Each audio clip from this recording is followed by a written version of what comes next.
Kenapa saya kasih foto Anda telanjang? Karena Anda ternyata hanya retorika belaka. GKI Yasmin, Anda sudah hampir 6 bulan, GKI Yasmin masih mangkrak. Padahal konstitusional loh, izinnya sudah lengkap. Ya, KKPP Jombang malah ditutup. Ya kan? Persekusi terhadap gereja-gereja masih marak terjadi. NU katanya moderat, Banser katanya moderat, Gus Yakut katanya pemimpinnya Banser. Iya, pemimpin Banser moderatnya cuma kalau lagi Natal. Tetapi ketika gereja ditutup, HKBP Jombang ditutup, Jombang itu kan sarangnya NU. Mana tuh Bansernya? Nggak ada tuh. Tetap aja ditutup. Gereja-gereja ditutup semua ya, yang kemarin yang di Bekasi, yang di Tangerang, di mana-mana ditutup semua. Mana Banser? Di Cilegon sampai hari ini belum ada gereja. Mana Banser? Nggak ada. Apakah moderat? Hei pendeta-pendeta, janganlah kau mau ditipu, dihipnotis dengan ayat-ayat Alkitab yang dibacakan oleh Gus Yakut. Itu hanya cara dia untuk menghipnotis, tebar pesona sama kamu, dan kamu kesengsem langsung. Yang penting prakteknya mana? Nggak ada. Makanya saya kasih foto Gus Yakut telanjang, artinya saya telanjang ini, Menteri Agama. Dan saya menantang Gus Yakut ya untuk berdiskusi tentang agama. Saya tantang Ketua MUI Anwar Abbas untuk berdiskusi dengan saya tentang agama. Saya tantang itu si Pak Robikun berdiskusi dengan saya tentang agama. Jangan bilang saya lari tanggung jawab. Saya tidak pernah lari dari tanggung jawab. Saya yang berlaku di saya hari ini ada hukum Eropa.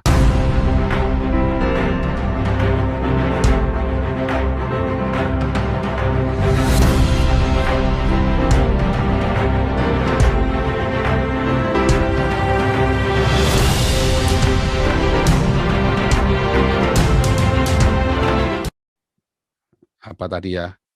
Tema dengan Pak Wartawan. Ya, oke. Mas Andi, silakan Mas Andi. Dinyalakan mikrofonnya sama videonya. Yang lain saya mute ya langsung ya. Silakan Mas Andi. Tadi ya, mana? Ya, terima saya kasih matikan. Pak Paul. Sebentar, ini saya mute dulu. Berarti Mas Andi ikut ke mute ini. Sebentar, Oke, siap. saya mute dulu supaya tidak ada suara-suara gemericik air. Mas Andi. Oh, hilang. Mas Andi, kontributor. Ya, ya, Mas Andi, silakan. Sebelumnya terima kasih Pak Paul sudah diberikan waktu hari ini kita bisa ketemu secara virtual dan ada beberapa poin yang ingin saya tanyakan ke Pak Paul. Mudah-mudahan sehat-sehat hari ini. Haleluya. Baik Pak Paul, terkait nih dengan situasi di tanah air ya di Indonesia, semua orang juga udah tahu. Terlebih Pak Paul juga sudah sangat paling mengetahui. Yang pertama adalah tentang pada saat Pak Paul ini membuat konten di YouTube, apakah memang secara sadar Pak Paul membuat konten tersebut, di mana ini memicu kontroversi di tanah air. Nah, menurut Pak Paul ini mungkin bisa memberikan penjelasan kepada. Oh iya, konten-konten di YouTube itu kan ada 500 video ya. Saya sebenarnya aktif bukan cuma sengaja membuat konten di YouTube, tapi juga di Facebook. Saya sengaja membuatnya. Ya. Gitu. Jadi memang saya dengan sengaja dengan suatu tujuan tentunya. Yaitu tujuannya adalah untuk mendidik tentang beragama. Bagaimana membedakan beragama dengan bertuhan. Itu tema dari semua YouTube saya, tetapi dasar dari YouTube dan konten-konten Facebook dan YouTube saya adalah apologetik. Nah, kemudian tema itu menjadi bagaimana beragama dan bertuhan. Kemudian saya arahkan lagi, ya kan? Saya pertajam lagi menjadi sebuah kritik sosial, kritik historis, kritik budaya, kritik sosial, kritik agama, gitu. Jadi memang disengaja, gitu. Berarti dengan sadar ya Pak Paul. Iya, dan memang beberapa ada yang saya persiapkan khusus, beberapa ada yang kita teman-teman di sini berkontribusi sharing gitu ya. Tentu saya menjadi hostnya yang menjadi koordinator dan hostnya di seperti Bapak lihat sekarang ada 99 sampai 100 selalu penuh ya. Betul. 99 100% selalu penuh begini. Dan viewernya saya nggak tahu sekarang sudah berapa. Teman-teman jangan lupa di like, awas kalau nggak di like saya jadikan Anda DPO Interpol. Ya, silakan. Oke, kemudian Pak Paul, ini kan di apa ya, di tanah air ini sedang ramai dari beberapa saat yang lalu, dan juga memang sekarang Pak Paul jadi DPO ya. Iya. Kira-kira apa sih sekarang ini yang Pak Paul rasakan dengan status Pak Paul sebagai DPO? Ya, yang dirasakan biasa-biasa saja. Kemarin juga ditanya, Mas, ini kita ya Mas, jangan serius ya Mas. Saya kalau serius tertekan saya Mas. Serius. Kalau jadi saya tertekan takut tuh kayak diinterogasi. Jadi saya tak bikin rileks gitu. Nanti bukan saya menghina panjenengan, tapi maksud saya supaya rileks. Jadi teman-teman bisa ini. Ya, jadi memang rasanya biasa-biasa aja karena kan memang kita dengan sengaja membuatnya dan kita rapikan beberapa, dan seperti Mas tahu saya kan juga pernah kuliah marketing, tinggal hampir tesis selesai ya kan, itu sudah viralkan juga kan, kalian semua kan sudah nyelidikin semua masa lalu saya kan. Nah, jadi dan saya dan itu semua saya terapkan semua ilmu-ilmu itu di dalam di dalam YouTube saya. Sehingga memang itu kita rapikan kan semua dengan sebuah tujuan tentunya. Ngomong-ngomong nih Pak Paul, saat ini kalau saya boleh tanya, mohon maaf, tapi pasti mungkin nggak akan dijawab juga sih, karena kemarin waktu saya nonton hasil interview dengan Jawa Pos juga, iya. tentang posisi apakah di Jerman atau lebih detailnya lagi di kota di mana di background saya itu Pak Paul. Wah, itu kan dekatnya Museum Berlin itu kan. Betul. Airnya lagi mancur gitu. Itu salam buat ini ya, buat Angela Merkel. Itu kan kantornya di belakang situ, dekat-dekat situ toh. Angela Merkel itu. Betul. Gini Pak Paul, Pak Paul ke Jerman itu tahun 2018 kan ya, kalau saya melihat informasi, membaca. Kemudian ada yang mengatakan Pak Paul itu datang ke Jerman sebagai apa sih, Ausbildung ya, vokasi gitu. Mungkin bisa kita saling cerita lah. Sebetulnya itu nggak boleh cerita karena gini, kemarin tuh siapa ya, Denny Siregar. Itu bodoh sekali Denny Siregar. Oh, Paul mau cari suaka. Oh, itu salah ya. Hati-hati kamu ngomong-ngomong begitu, Denny Siregar. Karena itu begini loh. Ini bukan ancaman. Maksudnya hati-hati, benar-benar hati-hati. Kalau Anda ulang-ulang itu terus, nanti akan terpikir dalam orang-orang Indonesia, ya. Oh, kalau gitu gua tak bikin ribut, lalu caw ke Eropa. Hati-hati loh. Itu jangan sampai di framing kayak gitu. Nanti orang-orang akan ikut. Karena sudah ada yang WhatsApp ke saya. Oh, Pak, tolong kasih tahu Pak, ininya Pak, tipsnya. Loh, saya kaget, kamu tahu dari mana? Iya, ini terus dikasih Denny Siregar itu kan. Nah, terus saya baru tahu tuh kalau Denny Siregar itu membahas saya, tapi saya ajak ketemu nggak mau, katanya alasannya banyak. Ya intinya dia takut sama saya karena saya nabi kan, beliau kan bukan nabi. Nah terus siapa lagi kemarin yang ngomong ya, Paiman. Kompas TV siapa itu? Paiman ya, waktu ngomong Pak Ugro Suseno. Aiman. Oh, itu modus itu. Oh, hati-hati. Itu nanti akan ditiru beneran. Nanti bikin ulah di Indonesia. Terus lalu kamu ke sini gara-gara kalian yang ngajarin. Nah, itu hati-hati ngucapkan itu. Makanya saya nggak membahas itu, Pak, dari kemarin, Pak. Oh iya, nanti kalau diruwetin nanti gara-gara saya lagi. Padahal yang ngajarin siapa? Denny Siregar sama Pak Aiman. Loh, hati-hati ngajarin begitu ke orang. Jadi jangan tanya saya. Nanti kalau saya cerita, satu, nanti di sini ada orang yang merasa privasinya diganggu. Kedua, juga saya melanggar kode etik teman-teman saya yang profesional ini.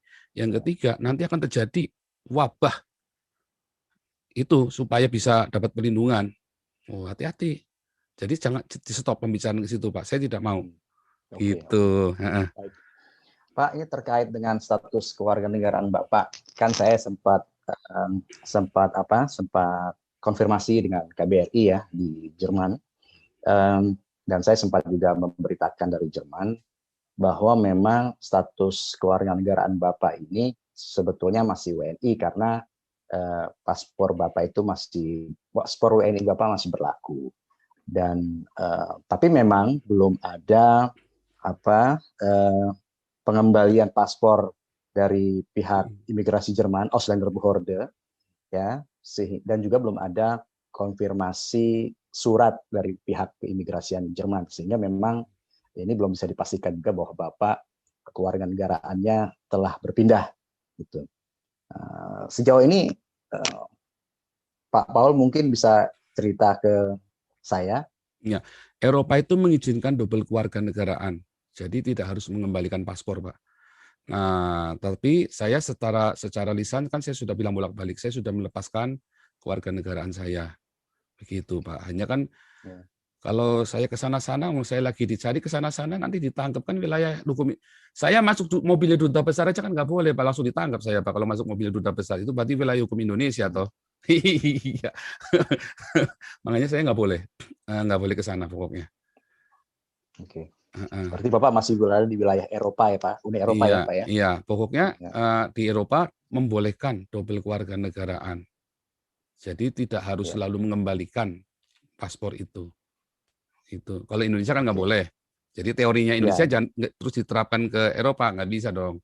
Oh, harus balikin paspor. Kalau di Indonesia memang setahu saya ini ya, warga negara Indonesia masih boleh, anak yang lahir di Jerman, kalau kita bicara Jerman, sampai dengan usia 18 tahun, masih boleh nanti setelah memilih. 23 tahun memilih. Ya, tapi kan tetap harus memilih. Betul. Kewarganegaraan baru otomatis membatalkan kewarganegaraan yang lama kalau di Indonesia, toh. Betul. Nah itu, saya pakai hukum itu saja. Iya. Terus Pak, Bapak ini kan sering istilahnya khotbah ya Pak di YouTube di kanal ini. Kemudian Bapak juga sebagai pastor disebutnya. Bisa sharing informasi Kak, Pak? Apakah memang Bapak ada background agama sebelumnya, teologi, belajar di mana saat masih sekolah dulu? Ya, saya tahun 99 ditahbiskan menjadi hamba Tuhan di sebuah gereja. Saya tidak akan sebutkan ya, dan mohon tidak disebutkan namanya di tempat publik karena saya sudah janji untuk tidak menyebutkannya. Kemudian saya sempat tinggalkan Tuhan dari 3 tahun ya, antara 2009, 2012 atau 2010, 2013. Cuman yang saya ingat 2013 itu saya berjumpa dengan Tuhan Yesus secara spiritual ya. Dan kemudian saya sudah keluar dari sinode saya yang lama. Saya mengundurkan diri waktu itu karena saya sombong, saya begitu arogan dan begitu pahitnya saya. Kekecewaan yang ya karena orang sombong kan mudah kecewa, Pak, ya kan. Jadi itu kesalahan saya intinya, kesalahan saya sendiri, kesombongan saya sehingga saya jatuh di dalam dosa dan saya banyak melakukan kejahatan, melakukan banyak sekali kerugian terhadap orang lain. Dan 2013 saya mulai berjumpa dengan Tuhan Yesus dan saya memulai pertobatan saya yang baru 2015 akhir ya. Pokoknya saya lupa ya, saya bergabung dengan sinode saya yang baru. Itu saya lupa ya antara itu. Dan saya ditahbiskan menjadi ini juga menjadi hamba Tuhan juga ya. Kalau kita bilangnya pastor ya. Kalau di tempat kami pastor bukan pendeta, Pak. Karena nggak alkitabiah kalau pendeta, kalau pastor itu kan gembala. Nah, saya jadi sudah ada background. Teologi, saya sekolah teologi, sekarang saya sedang menyelesaikan doktoral saya. Teologi juga. Master teologi sudah selesai, dan saya sedang selesaikan doktoral teologi saya. Di tempat yang dirahasiakan. Tertawa jahat. Tolong dikutip tertawa jahatnya, Pak. Iya. Bisa aja nih Pak Paul. Itu tertawa jahat lagi jadi ikon, Pak. Tersenyum jahat sama tertawa jahat. Iya, hadapi kehidupan itu kita tersenyum jahat. Maksudnya kita itu tersenyum walaupun getir kita tersenyum. Nah, kita tertawa jahat itu mentertawakan diri sendiri. Kan harusnya begitu toh. Semua dianggap serius ya pertumpahan darah terus, Pak. Nah, itulah Indonesia. Karena kurang bercanda, Pak. Orang Indonesia itu kurang guyon, Pak. Iya, oke, silakan, Pak. Bapak sejauh ini ada komunikasi nggak Pak dengan KBRI atau KJRI? Enggak, Pak. Sebelum-sebelumnya Pak, saat masih Nggak baru pernah. datang, Nggak pernah. nggak ada ya? Tidak ada Jadi memang satupun pada yang saat saya... Bapak datang ke Jerman juga memang tidak melakukan lapor diri gitu Pak ya? Enggak. Oke. Dulu waktu baru datang di kota apa Pak? Kalau saya boleh tahu nih. Ya pokoknya dirahasiakan semuanya. Pokoknya mengenai lokasi dirahasiakan karena nanti saya nyalain itu sudah di ini Pak, sudah teman-teman dari ini sudah ngomong jangan supaya masuknya ke topik yang lain, yang inti saja yang jadi masalah. Kalau masalah lokasi itu nanti biar teman-teman di Polri yang bertugas, tapi mereka sudah pinter Pak, mereka sudah tahu saya di mana kok Pak. Mereka sudah tahu kan kerasa twing ya, kan ya kan radar melacak radar kan Pak. Nah, sudah berasa mereka tahu. Baik Pak. Pak Paul, ini apa ya, terkait dengan kontroversi beberapa hari yang lalu yang muncul akibat dari YouTube Bapak itu yang dianggap menyakitkan baik itu umat Islam, Muslim maupun juga umat Kristen sendiri Pak di Indonesia. Nah, Bapak dibully lah. Gitu. Nah, mungkin Bapak ingin ada pembelaan atau apa yang ingin Bapak sampaikan? Satu, saya tidak merasa dibully sih Pak, karena saya sudah berdamai dengan diri sendiri, kecuali masalah gendut itu tadi. Saya memang stres Pak. Selama di Eropa, berat badan saya, kemarin saya sudah 6 pack, waktu di Indonesia sampai sini saya 1 pack lagi. Jadi saya cukup terganggu dengan kata gendut memang. Makanya tadi saya kemarin sempat ngucap, saking ininya kan, wah ini orang kok, itu. Nah, tapi yang lain-lain saya sudah berdamai dengan diri sendiri sehingga saya tidak merasa dibully, biasa saja. Nah, kalau ada yang merasa disakiti, kalau orang Kristen merasa saya menyakiti mereka, saya sebagai hamba Tuhan, saya berkata kepada Anda, bertobatlah, berarti imanmu masih lemah. Tapi sama kepada orang-orang Muslim yang merasa saya sakiti, bertobatlah, berarti agamamu tinggi ilmunya, tetapi pemahamanmu tentang Tuhan masih cacat sekali. Gitu, Pak. Berarti memang pada dasarnya agama itu baik tuh Pak ya. Hanya ada oknum-oknum ya Pak kalau bisa dibilang. Agama itu tidak baik Pak. Yang baik hanya Tuhan. Ya. Agama itu yang buat manusia dengan semua ritual, aturan-aturannya. Akhirnya yang satu bilang begini, satu bilang begitu. Akhirnya apa? Yang satu merasa benar, yang lain benar. Benar ketemu benar. Lalu nggak mungkin dong harus ada yang salah. Nggak mau, nggak bisa. Pokoknya bukan, jangan saya. Kalau ada salah pun jangan saya, kamu. Yang lain bilang sama Pak. Akhirnya gimana? Yuk kita kelahi aja yuk. Kan begitu kan. Tetapi kalau kita bertuhan, aku benar, kamu salah. Kita ini goblok semua. Kita ini salah semua. Yang benar cuma Tuhan. Ingat Kain dan Habil, kenapa bunuh-bunuhan? Karena ibadah loh Pak. Iya itu Pak. Jadi tidak ada agama yang baik cuma Tuhan. Agama itu menyandera Indonesia sehingga Indonesia selalu miskin dan tertinggal. Pak, ini dengan status Bapak DPO ini oleh Polri, keluarga gimana Pak di Indonesia? Nggak tahu. Kan Bapak sempat nyebutin kan, sempat bilang nggak usah takut dengan polisi juga. Nah, nggak ada kekhawatiran itu Pak tentang keluarga di sana? Nggak ada polisi Pak. Saya percaya polisi setelah zaman Tito, setelah zaman Jokowi ya berarti ya. Beda banget. Saya kan ya anulah pokoknya beda banget. Saya kan juga ngamatin dari sini Pak. Beda banget. Ya ada oknum yang brengsek selalu di mana, di sini juga ada Pak yang brengsek Pak. Sama saja. Cuman maksudnya jauh beda dibanding dengan sebelumnya. Jadi kalau ada polisi datang itu dulu kita takut, sekarang ya nggak terlalu takut. Cuman kan setelah kita tahu ada kasus ini, saya ngerti. Tadinya saya berpikir ini mau nyandra keluarga saya atau gimana. Tapi tiba-tiba saya dapat wahyu, ting ting ting ting ting, wahyu gitu kan, ting ting ting ting ting. Oh enggak, justru mereka mau jaga keluarga kamu dari ormas-ormas yang kurang ajar ini, dari orang-orang beragama ini. Nah, jadi saya makanya saya bilang tenang, polisi datang itu cuman mau ngawasin kalian, begitu ada gerakan mereka akan langsung merapat ke tempat kalian.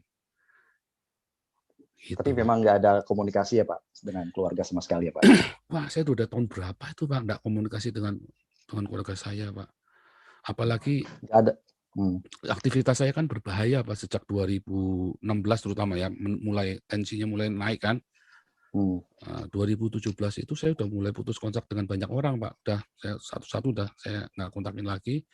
Pokoknya kalau mau tahu saya lihat di Facebook, lihat di ini. Jadi ya sesekali apa namanya ya pokoknya mereka bisa ngelihat lah aktivitas saya di Facebook sama di YouTube lah. Ya kalau terakhir ini kan di YouTube ya terakhir. Dulu saya main YouTube ini baru Maret 2020. Aktif juga. Aktif di YouTube baru Maret 2020. Follower udah banyak tapi Pak ya? Ya kan dikembosin sama Menkominfo Pak. Wah itu saya ini lagi mau keluarin surat sakti nih supaya bisa nyala lagi YouTube saya ini Pak. Cukup di mengganggu Indonesia memang. Di blok ya Pak ya? Kena blok ya? Kelihatannya Pak. Pokoknya saya nggak bisa nge-YouTube aja sekarang ini kondisinya. Oke. Iya, jadi saya lagi ini antara kekuatan dari kegelapan dengan kekuatan dari terang ini sedang enggak lah bukan ya, maksudnya ini saya lagi serius, saya benar-benar lagi cukup pusing karena semua ada di sana, semua ini saya kan, dan yang paling diuntungkan adalah para alap-alap, mereka enak Pak, subscribernya naik semua Pak, begitu sebut nama Joseph Paul Zhang, Nabi ke-26, langsung yang viewernya biasanya cuma 800, langsung jadi 30.000, 100.000 Pak. Subscribernya naik terus Pak. Nah saya digembosi sama Menkominfo Pak. Aduh, nggak kasihan Menkominfo ini memang istega tenan. Nah ini kalau setiap hari Bapak online, kemudian live, istirahatnya kapan tuh Pak? Nggak ada gangguan kurang tidur kah atau apakah gitu Pak? Ya kalau malam, saya kan ada doa fajar jam 5 pagi Jakarta, berarti di sini kan jam 12 malam, ya bisik-bisik tuh Pak, doanya bisik-bisik. Maksudnya nggak keras-keras begini, nggak langsung wah, nggak begitu maksudnya. Kita, saya kan juga ada ngajar juga via Zoom, tapi nggak live ya, ada yang ngajar. Ada berapa kelas tuh, saya ada 15 kelas. Sekarang ini mau nambah lagi 2 kelas Ibrani sama kelas evangelis yang baru ya. Jadi ada 17 kelas nanti kita nambah. Oh enggak, 16 ya, karena yang itu naik kelas kan, maksudnya pindah kelas kan. Jadi 16 kelas, jadi awal Juni ini, awal Mei sama Juni. Itu enggak live di YouTube, tapi yang live di YouTube itu ya yang gini nih, kita nge-live ini nanti sampai malam Pak, sampai jam 1 pagi biasanya Pak. Iya makanya nggak ada gangguan tidur itu Pak. Kalau saya perhatikan, saya lihat beberapa hari ini online terus, nggak berhenti-berhenti gitu Pak. Kan tidur jam, misalnya di sini selesai kita jam 2, saya tidur, nanti jam 8, jam 9 saya bangun. Terus saya mulai ke kantor, ke yayasan tempat saya mengajar juga kan. Terus pulang saya mulai nge-Zoom gitu. Itu rutinitasnya kita begitu aja. Terkait Bapak waktu ke Jerman saat itu Pak, kesan yang Bapak dapat dari Jerman itu apa Pak? Kalau Bapak bisa ceritakan. Kalau saya kan memang ya di ibu kota ini seperti mungkin ini. Bukan Jerman, tapi seluruh Uni Eropa ya Pak. Seluruh Uni Eropa itu kesan saya itu adalah apa? Di sini seperti paradise Pak, seperti surga.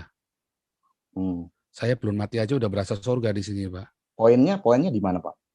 Ya di sini kita orang-orang kita ada kebebasan beragama. Ya, saya ngelihat tidak ada orang-orang minoritas yang dipersekusi atau dianggap minoritas. Orang-orang Ahmadiyah, orang-orang Syiah, masjidnya gede-gede. Orang Reform, orang Saksi Yehova, baik-baik saja hubungannya. Ya kadang-kadang berdebat, ya kan. Tetapi setelah itu ya baik-baik saja semuanya ya. Nah, terus di sini saya ngelihat orang-orang diperlakukan dengan manusiawi sekali. Ya bahkan saya ada beberapa teman saya itu yang hidupnya susah, yang bangkrut, yang ada yang Down syndrome, semua ya istilahnya diperlakukan dengan manusiawi. Gembel pun hampir nggak ada kecuali imigran ilegal atau yang jangkis, yang pecandu yang lari dari rehabilitasi. Ya itu kan strategi jadi menggembelkan diri sendiri itu namanya kan. Terus kalau bilang saya di sini tidak pernah takut ya saya tidak takut dengan teman-teman dari Turki, dari Maroko, ya karena mereka secara umum ya ada yang gila ya ada Pak yang gila, tapi secara umum mereka tahu undang-undang di sini. Sehingga kita kalau misalnya kayak anak-anak saya kan temennya banyak orang ini, orang Iran sama orang Irak kan anak-anak saya itu kan. Yang di gerejanya dia kan memang gereja campur-campur soalnya kan. Tetapi teman-teman Irak ini kan teman-temannya Muslim. Nah, ketika dia bergaul gitu, nggak berasa kayak apa begitu loh Pak. Artinya di sini memang benar-benar ada rasa persatuan, menghargai semua ya, saling menghargai itu di sini benar-benar ada ini Pak. Ketika lagi puasa segala, mereka sering main ke rumah kami ya, ke rumah anak saya kan. Mereka sering main gitu, terus kami kan makan babi. Ya, terus mereka juga ini Pak, kita bilang kamu Muslim, ya udah kita nggak makan babi, kita kasih makanan yang lain. Terus saya pernah pelayanan saya kan ke camp-camp itu kan, saya kan banyak baptis imigran dari Timur Tengah, ya kan. Ada saya dengan beberapa teman, kita udah baptis ratusan Pak orang-orang imigran Muslim ini Pak. Saya pernah suatu ketika saya main ke camp mereka, coba Bapak bayangin ya, orang ada satu dari keluarga dari RRC, dari Cina komunis, dan saya tahu dia bukan beragama Islam, bukan Uighur ya, tapi dari dia ini, dan itu sudah saya baptis juga. Terus dia satu camp dengan orang Irak Pak, orang Syria yang beragama Muslim, maka mereka share lemari es Pak, yang satu makan babi, yang satu enggak, dan mereka bisa rukun Pak. Pertamanya rese Pak, tapi terus di sini tiba-tiba mereka loh, tadi katanya ribut. Kemarin kan dulu saya pernah cerita, ini ribut terus. Tapi loh, sekarang mereka rukun, bisa baik-baik. Apa rahasianya? Ya nggak tahu. Tiba-tiba kita jadi baik saja sekarang berteman. Loh, hebat sekali saya bilang. Itulah persatu. Jadi, terus di sini kalau apa-apa kita bebas menyatakan pendapat. Kalau di Indonesia saya baru teriak dikit, ya kan teman-teman tuh semua dari orang-orang mayoritas begitu teriak-teriak nggak karu-karuan, ya kita cuma mingkem diem aja. Saya baru teriak dikit udah langsung biadab, ke barat, tangkap, bunuh, penjarakan. Wah semua 190 negara pun sampai heboh Pak gara-gara saya. Padahal saya cuma ngomong apa sih kemarin ya kan? Ya kan? Tapi 190 negara heboh semua gara-gara saya. Kan lucu kan? Nah, sementara Yaya Waloni, Irena Handono, Moko Kintani, Christian, Stephen Indra, Bangun Samudra, ya kan? Ustadz Kaimana dan yang lain, terus ya Mualaf Center itu ya, grupnya Mualaf Center. Wah ngomongnya mas tengah mati gila-gilaan, Habib Rizik. Pemerintah tenang-tenang aja, anyam-anyam aja, gitu kan. Nah, terus di sini Pak, orang-orang saya ngelihat ada keadilan sosial yang begitu hebat Pak. Di sini pokoknya Pancasila banget Pak. Saya bilang kalau mau cari Pancasila datanglah ke Eropa. Karena di Indonesia sudah tidak ada Pancasila lagi. Gitu Pak ya. Iya. Pak, terkait dengan kalau ini kan di Indonesia memang masih ada gap-gap ya. Gap, ada minoritas, ada mayoritas, kemudian ada ya boleh dibilang masih ada sedikit orang-orang yang saya nggak tahu persis sedikitkah atau banyak yang masih nyebut ya Cina lah, mohon maaf ya Pak ya. Kemudian ada juga orang menyebut Arab lah gitu kan. Sementara kan memang ini menurut pandangan saya, mungkin juga saya salah, bahwa kan di Indonesia memang kita beragam ya, seharusnya memang jadi satu kesatuan yang beragam itu, ya kan Pak. Nah, Bapak sebagai pastor ya, mungkin punya pandangan yang tadi Bapak bilang tidak ada Pancasila di Indonesia, padahal justru dengan Pancasila itu bisa mempersatukan seluruh elemen bangsa Indonesia yang ada. Tapi kenyataannya menurut Bapak tidak seperti itu. Maksud Bapak sekarang ini Indonesia ini sudah bersatu begitu? Indonesia bersatu ya, tapi secara prakteknya, secara kenyataan itu masih ada gontok-gontokan lah. Nah, gini. Jadi bukan masih ada, Pak. Indonesia itu juga bukan bersatu. Indonesia itu dipaksa jadi satu. Kalau bersatu kan dengan sukarela atau kata bersatu aktif ya kan. Tapi dipaksa untuk bersatu Kenapa? Oleh mayoritas. Selama kamu baik-baik, diam-diam, saya tutup gerejamu, kamu diam. Saya bakar gerejamu, kamu diam. Saya bom gerejamu, saya diam. Saya tangkepin pendeta-pendetamu. Saya tangkepin orang-orang yang kritik Kristen, yang menghujat Kristen, kamu diam. Ya, kita bersatu. Begitu ada Nabi ke-26, ke barat biadab, 190 negara kerahkan. Kan begitu, Pak. Apakah itu bersatu? Sebenarnya ada nggak yang seperti saya? Bapak coba lihat semua YouTube saya yang lain yang terakhir-terakhir. Mereka semua bersorak-sorai, Pak. Akhirnya ada yang teriak. Udah gue tunggu lama-lama seumur hidup kagak ada yang teriak. Akhirnya ada yang teriak juga. Ya kan? Biarpun saya disalib juga kan. Entah nasib saya nanti bulan depan kayak apa kan saya juga nggak tahu kan. Yang penting saya sudah teriak, Pak. Coba saya teriaknya di Indonesia. Baru nulis kayak Apolinaris Darmawan, udah masuk penjara. Baru nulis tuh, Pak. Baru nulis tuh, apalagi teriaknya kayak saya. Toanya udah ngelebihin toanya masjid se-Indonesia. Ya kan, kerasnya kan. Wah, tapi kalau saya di Eropa, saya tadi cek bolak-balik nggak ada Intel di depan, Pak. Aman-aman aja, nggak ada FUI di depan. Saya sekarang masih ngesup sama Bapak lagi, ya kan.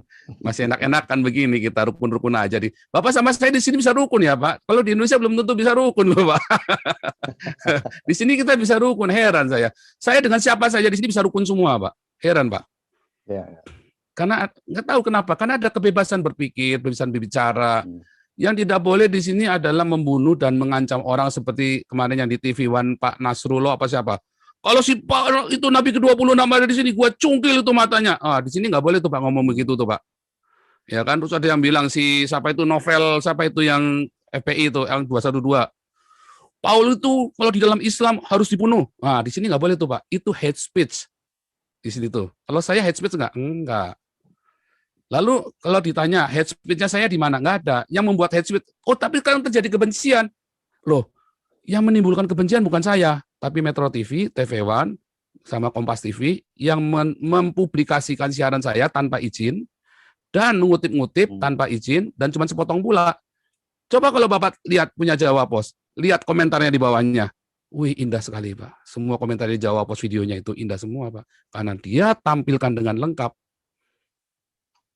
Itulah yang saya sampaikan.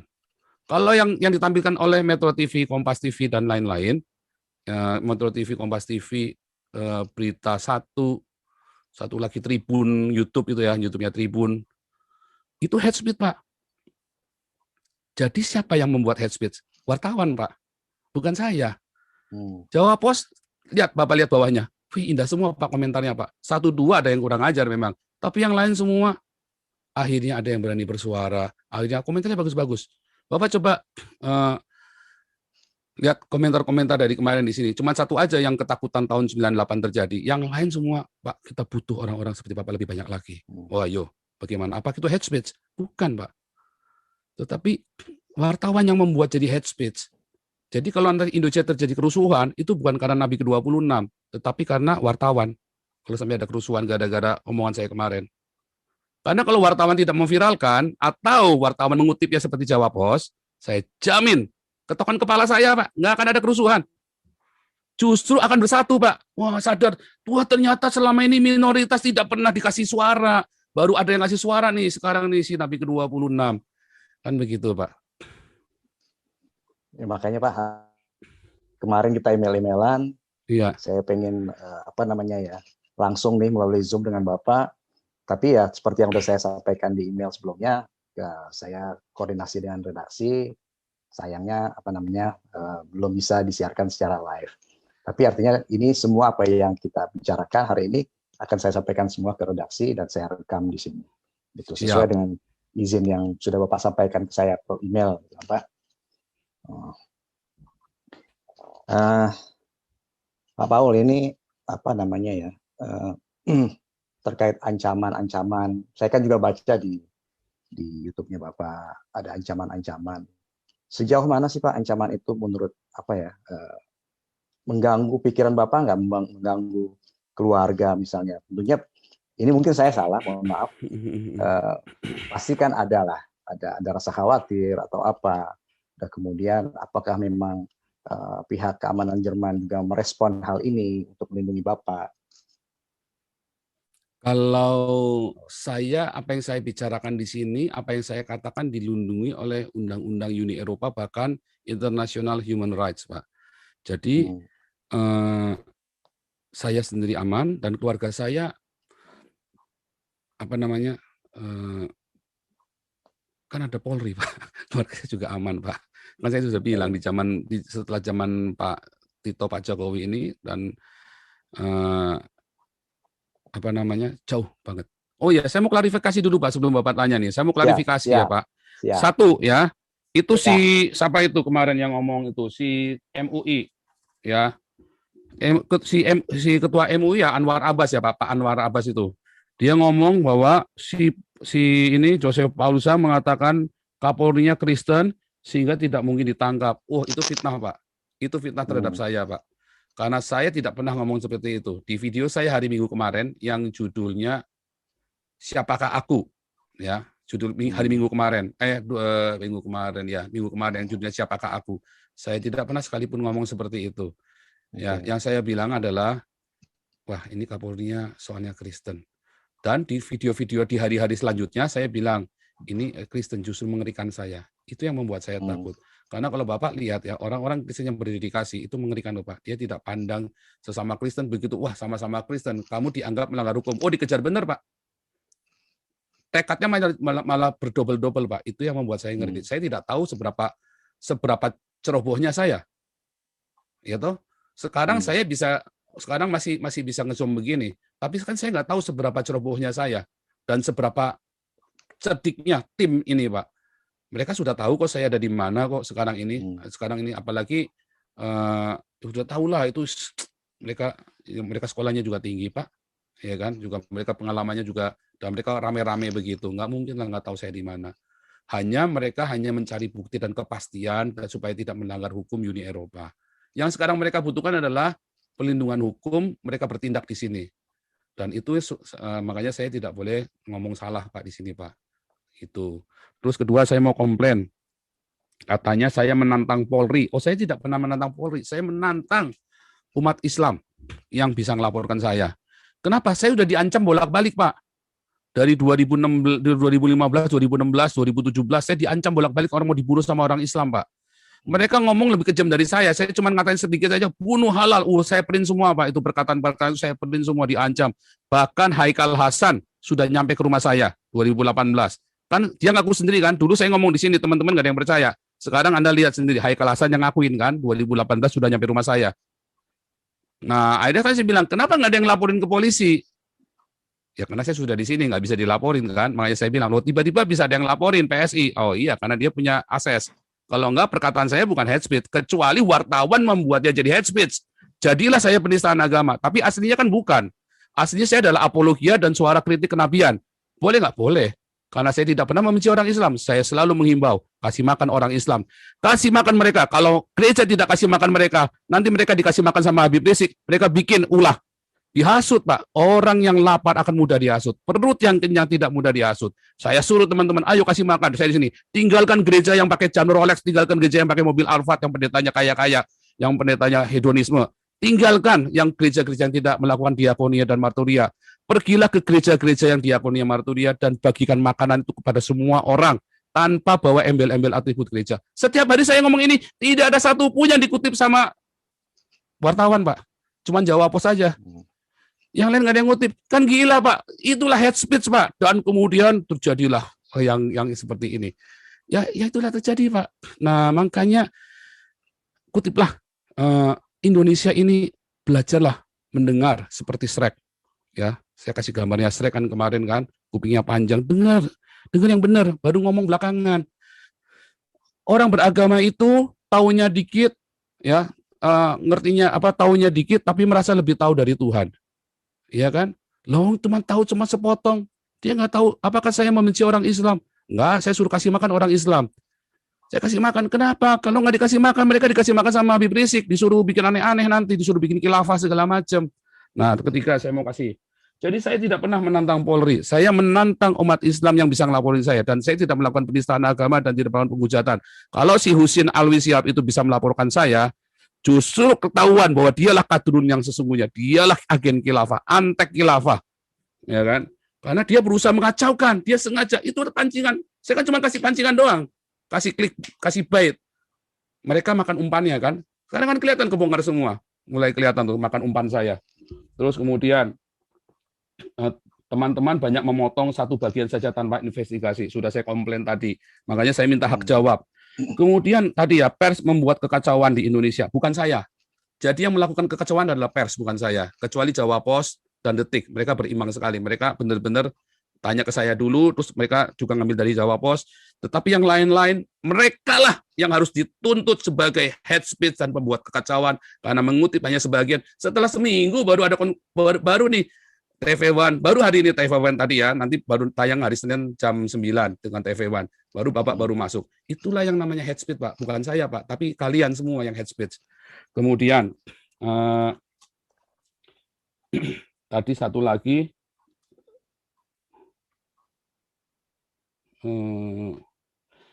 jangan sekali-kali cerita masalah suaka-suaka di tempat umum, Pak.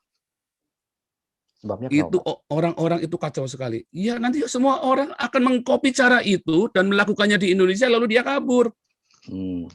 Itu bahaya sekali. Nggak boleh bilang itu kan sebenarnya kan apa ya? Masa nggak tahu sih itu rahasia negara? Ya kan? Itu saya kok rada kurang pas ya sama teman-teman itu ngomong seperti itu di muka publik begitu. Nah, itu hati-hati. Itu jadi bumerang buat kalian semua loh. Sudah mulai ada yang WhatsApp ke saya loh, itu masuk ke saya. Diajarin tips-tipsnya, wah segala macam. Emang saya bikin begitu? Itu kenapa? Karena Denny Siregar yang menggiring. Salah Denny Siregar. Wah, ilmu makanya kenapa Denny Siregar nggak berani ngomong sama saya, ketemu sama saya? Malah dia membuat fitnah kan? Akhirnya kan wartawan Denny Siregar, Eko Kuntadi kan membuat fitnah. Ade Armando membuat fitnah buat saya akhirnya kan. Gitu Pak. Oke Pak, silakan lanjut Pak. Ini sebelum. Ya Pak, saya nggak mau ganggu lagi lama karena sudah 1 jam, Bapak takutnya ingin terus. Tenang Pak, kita sampai jam 1 Pak. Sementara YouTube makin panas, sekarang live view-nya sudah 7.000 Pak. Wih, banyak sekali. Iya, saya kalau live selalu banyak Pak. Iya. Ya mungkin ini penutup, kalau Bapak ingin menyampaikan sesuatu hal, kita berusaha berimbang ya, sesuai dengan apa yang saya sampaikan juga di email. Silahkan Bapak menyampaikan apa terkait dengan hal-hal yang kemarin sempat viral, terutama tentang tuduhan-tuduhan terhadap Bapak.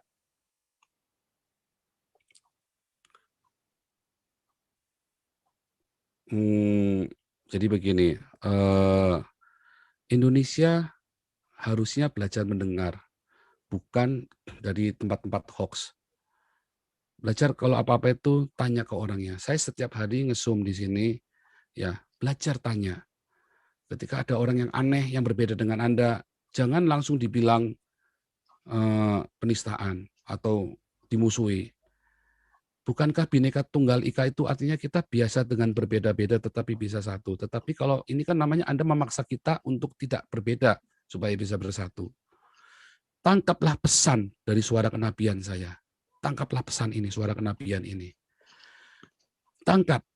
Mengapa saya berbicara dengan keras? Kalau saya nggak bicara dengan keras, siapa yang mau dengar?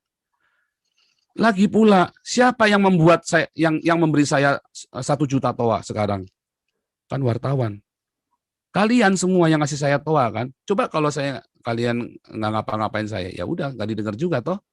Tetapi akhirnya suara saya yang keras ini, walaupun saya harus mengorbankan diri saya sendiri. Ya, saya tadinya khawatir setengah mati, tapi setelah saya dapat wahyu, saya baru sadar ternyata Polri bermaksud baik. Ya, tadinya saya khawatir setengah mati, Pak. Khawatir setengah mati, saya yakin. Makanya saya tiap hari nge-zoom, Pak. Nah, nge-zoom pun saya serba salah juga. Tampil terus dikira nantang, nggak tampil dikira kabur. Tetapi saya butuh update kepada keluarga saya masih baik-baik saja. Nah, suara kenabian ini didengarkan, teman-teman. Hari ini semua, ya cintailah Indonesia. Sekarang saya nggak bisa pulang ke Indonesia. Bahkan keluarga saya meninggal pun saya nggak bisa pulang. Itu harga yang harus saya bayar. Saya tidak mungkin masyarakat Indonesia banyak yang bisa mengampuni saya dan menerima setelah mengerti pesan ini. Mungkin pemerintah bisa mengampuni secara hukum, tetapi tetap ada orang-orang yang pendek akal dan yang beragama, ilmunya tinggi, tapi pemahaman ketuhanannya rendah. Tetap ada, sehingga saya tidak bisa Itu harganya saya yang harus saya bayar. Kalau Anda bilang saya pengkhianat, komunis, saya sudah katakan berkali-kali ya bahwa keluarga saya dulu anti dengan Partai Komunis Cina. Kami lari ke Indonesia dulu, nenek moyang saya karena lari dari Partai Komunis Cina. Ayah saya pun berseberangan dengan PKI. Justru PKI itu berasal dari Islam-Islam yang saleh, toh santri-santri yang saleh, bukan dari pendeta-pendeta Kristen.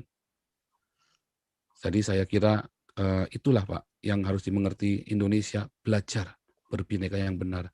Tolong Gus Yakut, ya. Kenapa saya kasih foto Anda telanjang? Karena Anda ternyata hanya retorika belaka. GKI Yasmin, Anda sudah hampir 6 bulan, GKI Yasmin masih mangkrak. Padahal konstitusional loh, izinnya sudah lengkap. Ya, KKPP Jombang malah ditutup. Ya kan? Persekusi terhadap gereja-gereja masih marak terjadi. NU katanya moderat, Banser katanya moderat, Gus Yakut katanya pemimpinnya Banser. Iya, pemimpin Banser moderatnya cuma kalau lagi Natal. Tetapi ketika gereja ditutup, HKBP Jombang ditutup, Jombang itu kan sarangnya NU. Mana tuh Bansernya? Nggak ada tuh. Tetap aja ditutup. Gereja-gereja ditutup semua ya, yang kemarin yang di Bekasi, yang di Tangerang, di mana-mana ditutup semua. Mana Banser? Di Cilegon sampai hari ini belum ada gereja. Mana Banser? Nggak ada. Apakah moderat? Hei pendeta-pendeta, janganlah kau mau ditipu, dihipnotis dengan ayat-ayat Alkitab yang dibacakan oleh Gus Yakut. Itu hanya cara dia untuk menghipnotis, tebar pesona sama kamu, dan kamu kesengsem langsung. Yang penting prakteknya mana? Nggak ada. Makanya saya kasih foto Gus Yakut telanjang, artinya saya telanjang ini, Menteri Agama. Dan saya menantang Gus Yakut ya untuk berdiskusi tentang agama. Saya tantang Ketua MUI Anwar Abbas untuk berdiskusi dengan saya tentang agama. Saya tantang itu si Pak Robikun berdiskusi dengan saya tentang agama. Jangan bilang saya lari tanggung jawab. Saya tidak pernah lari dari tanggung jawab. Saya yang berlaku di saya hari ini ada hukum Eropa. Sehingga saya tidak pernah lari. Saya tidak pernah lari. Ya, polisi tahu persis saya tidak pernah lari dari tanggung jawab. Yang saya buat di sini adalah untuk seluruh dunia, bukan cuma untuk negara Indonesia saja. Makanya saya selalu memberi salam apa? Shalom Indonesia, Shalom Om Swastiastu, itu baru kemarin ya. Shalom Rahayu Indonesia, Eropa, yang ada di Amerika, di Afrika, semua yang berbahasa Indonesia. Emang cuma orang Indonesia doang yang bisa bahasa Indonesia? Tetapi kenapa yang bereaksi cuma yang ada di negara Indonesia? Karena ilmu agamanya tinggi, pemahaman Tuhannya cetek. Jadi saya menantang Anda, Pak Robikun, Pak Anwar Abbas, dan Pak Gus Yakut, debat tentang agama dengan saya. Jangan menghindar. Belajar, ajari. Indonesia sudah berdiri sejak tahun 70, sudah 70 tahun lebih, sejak tahun 1945. Tetapi para ulama ini gagal mengajarkan Tuhan yang benar kepada umatnya. Artinya Pancasila gagal. Dan saya, Joseph Paul Zhang, Nabi ke-26, saya menggugat Pancasila dan menggugat Indonesia. Demikian, Pak. Oke, Pak Paul. Saya terima kasih waktunya hari ini, dan sudah banyak Bapak bercerita, menjawab juga apa yang sudah saya tanyakan tadi. Mudah-mudahan sehat selalu Pak Paul.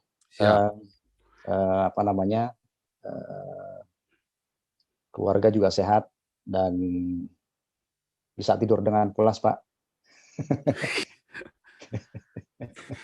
Kalau ya, haleluya. Baik Pak, gitu ya. Terima kasih buat Metro TV. Saya mohon pamit, Pak. Luar biasa buat Mas Andi Metro TV, luar biasa sekali. Semoga interview ini bisa jadi berkat buat Indonesia dan menenangkan semua rakyat Indonesia. Tuhan Yesus memberkati Pak Andi. Terima kasih, Pak. Ya, silakan.